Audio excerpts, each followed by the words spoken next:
من میدونم اینجور دیدارها یکم سخته. آره، اما آره که فرصتش پیش اومده میخوام درباره خودم براتون بگم.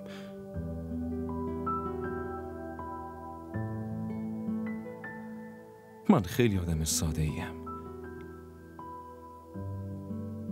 با توجه به جامعه امروز خیلی خسته کننده هستم.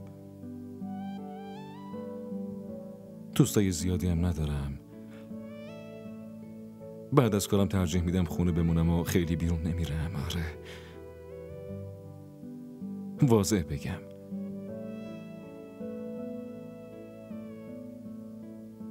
توی رابطه و نسبتام خیلی احساسیم.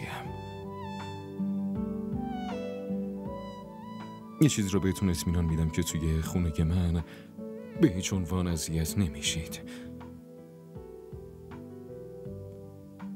و من فقط ازتون یه خواهش دارم. آبروی منو حفظ کنید.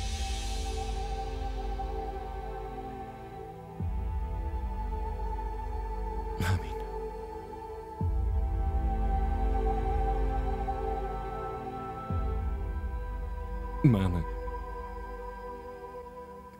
من دیگه میرم. حرفتونو زدید؟